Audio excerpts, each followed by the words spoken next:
छतरपुर गांव के मनु सेठ ने शौक के लिए काफी जानवर पाल रखे थे। उन्हें वो बहुत प्यार करता था। उनकी देखभाल की वजह से सारे जानवर काफी हष्ट पुष्ट और तंदुरुस्त थे। उन्हीं में उनकी एक बकरी भी थी। इतनी तंदुरुस्त बकरी को देखकर 3 चोर अंगलू, मंगलू, चंगलू की उस पर बुरी नजर थी। यार मंगलू, मनु सेठ की ये बकरी देखी, कितनी हरी भरी है। काश ये हमारे हाथ में आ जाए तो 3 दिन तक पेट भर के गोश्त खाएंगे। मेरी भी कई दिनों से इस पर नजर है, पर इसका मालिक मनु सेठ इतना चालाक है कि हम बकरी चुरा ही नहीं पा रहे। वो कहते हैं ना, बकरे की अम्मा कब तक खैर मनाएगी, वैसे ही बकरी का मालिक कब तक खैर मनाएगा।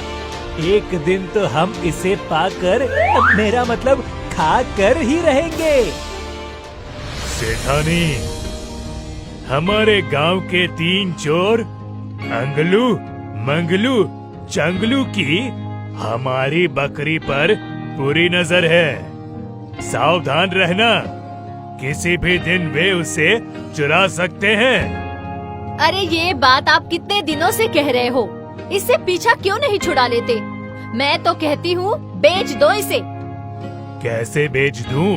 बेचने जाऊंगा तो सभी समझ जाएंगे मैं मजबूरी में बेच रहा हूँ, फिर उसकी कोई कीमत नहीं देगा। मनु सेठ जी, जयराम जी की।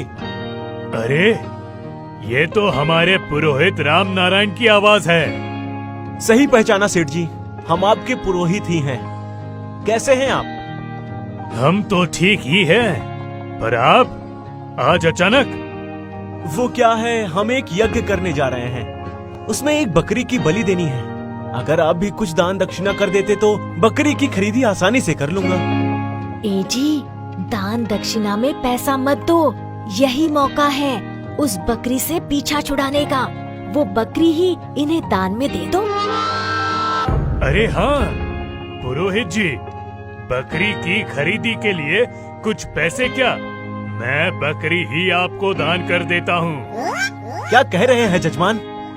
हाँ, एक काम कीजिए, हमारे वरांडे में जो बकरी बंधी है उसे ले जाइए।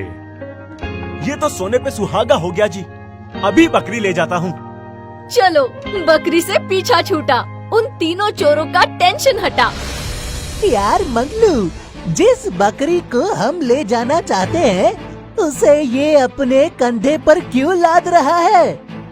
वाह, दानवीर सेठ हो तो मनु सेठ जैसा। बकरी की आधी कीमत क्या दान में मांगी, पूरी बकरी ही दान कर दी। कमाल है यार, इस बकरी पर हम जितने दिनों से नजर रखे हुए थे, ये उसे अपने कंधे पर डालकर कहाँ ले जा रहा है? सुना नहीं, मनु सेठ ने उसे दान कर दी है। पर यार ये तो हमें मिलनी चाहिए, हमारे 3-4 दिनों का खुराक है ये। क्यों ना इससे हम दान मांग ले? मंगलू, ये ब्राह्मण है, ये दान देते नहीं लेते हैं। तो ऐसा क्या करें कि इससे भी बकरी हम ले लें? ऐसा तो क्या कर सकते हैं, एक आइडिया है, सुनो। हाँ यार, ये आइडिया अच्छा है। चलो पुरोहित जी से बकरी हासिल करते हैं। यहाँ ब्राह्मण बकरी को अपने कंधे पर उठाए मस्ती से चले जा रहे हैं। कितना किस्मत वाला हूँ मैं, बकरी की कीमत क्या मांगी, पूरी बकरी ही मिल गई। लगता है इस बार मेरा यज्ञ सफल होगा। जयराम जी की पुरोहित जी। अरे पुरोहित जी, आप ये कुत्ते को कंधे पर उठाए कहाँ जा रहे हैं? अंधे कहीं के, ये कुत्ता नहीं है, बकरी है बकरी। ध्यान से देखो। कहाँ है बकरी? ये तो कुत्ता ही है। इसके दांत देखो, बड़े बड़े, इसकी पूंछ देखो, टेढ़ी मेढ़ी, इसके नाखून देखो, एकदम शिकारी। इसकी आंखें। बस बस, तुम अपनी आंखें चेक करवाओ। जाओ यहाँ से। और बकरी को लिए हुए अभी ब्राह्मण कुछ ही आगे पहुंचता है कि तभी मंगलू अचानक उनके सामने आ जाता है। वो भी अंगलू की तरह ही सरप्राइज सा कहता है, जयराम जी की पुरोहित जी, अरे ये कुत्ते को आप अपने कंधों पर उठाए क्यों घूम रहे हैं? ध्यान से देखो जजमान, ये कुत्ता नहीं बकरी है। आपने लगता है ध्यान से नहीं देखा। खैर कैसे देखते, आपके कंधे पर पीछे जो है पर मेरी तो आगे ही है। मैं साफ साफ देख रहा हूँ, ये बकरी नहीं कुत्ता है। बाऊ बाऊ सुना पुरोहित जी? अबे भौंक। बाऊ बाऊ। सुना, कहते हैं बकरी है। अरे बकरी भी कभी भौंकती है? कहता हुआ एक तरफ निकल जाता है। यहाँ ब्राह्मण कंफ्यूज सा आगे बढ़ता है। अब उसके मन में भी संदेह पैदा हो जाता है। वो आगे बढ़ता बड़बड़ाता जाता है, ऐसे कैसे हो सकता है? मनु सेठ ने तो बकरी कहकर ही इसे ले जाने को कहा था और मैंने भी बकरी ही उठाई थी। फिर ये भौंकने की आवाज, अरे ये तो बकरी ही है। पर वो दोनों इसे कुत्ता क्यों कह रहे थे? और फिर भौंकने की आवाज भी।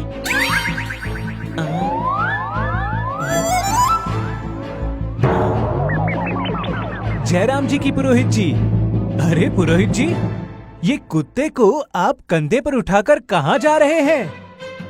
ध्यान से देखो भाई, ये कुत्ता नहीं बकरी है, बकरी। क्या बात कर रहे हो पुरोहित जी? मैं तो ध्यान से ही देख रहा हूँ, ये तो कुत्ता है। क्यों भाई? बाऊ बाऊ। देखो पुरोहित जी, बकरी कहाँ तो कुत्ता बुरा मान गया। कैसे भौंक रहा है? ऐसा कैसे हो सकता है? मैं देख रहा हूँ तो मुझे बकरी ही दिखाई देती है, तुम सभी को कुत्ता दिखाई देता है। हम सभी को मतलब?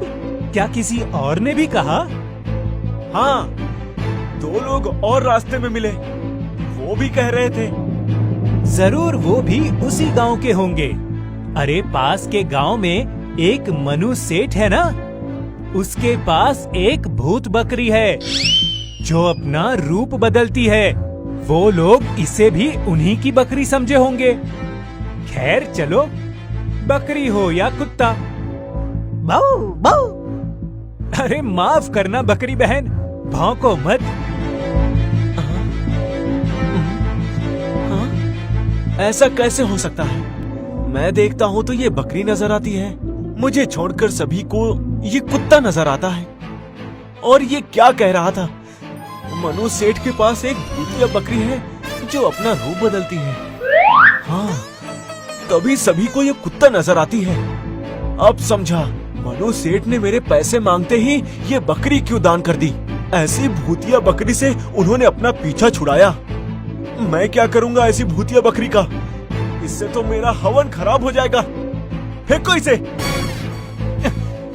कहता हुआ बकरी को एक ओर फेंक देता है।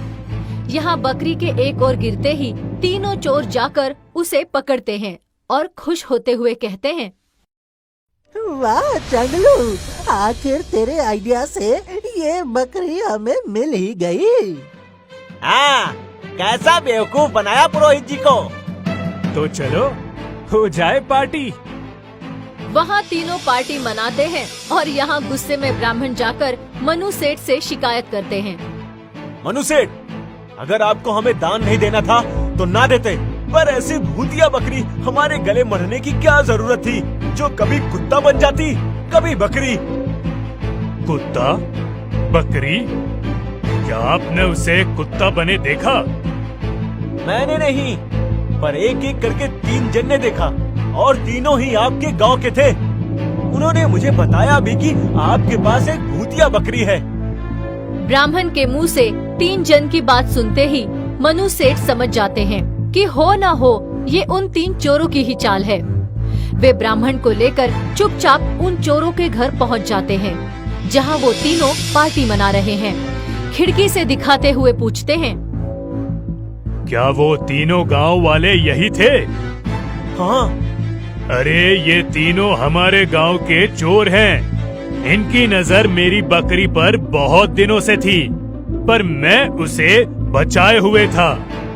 पर तुम्हारे हाथ बकरी लगते ही इन्होंने एक कहानी घड़ी और आपको बेवकूफ बनाकर बकरी हासिल कर ली। किंतु आपको जब वो बकरी ही दिखाई दे रही थी तो आपको उसे फेंकने की क्या जरूरत थी? आप सच कह रहे हो सेठ जी। आज मुझे इनकी बातों से एक सीख मिल गई है। इंसान को अपना कॉन्फिडेंस कभी नहीं छोड़ना चाहिए। जहाँ उसका कॉन्फिडेंस डगमगाएगा, लोग उसका नाजायज फायदा उठा जाते हैं।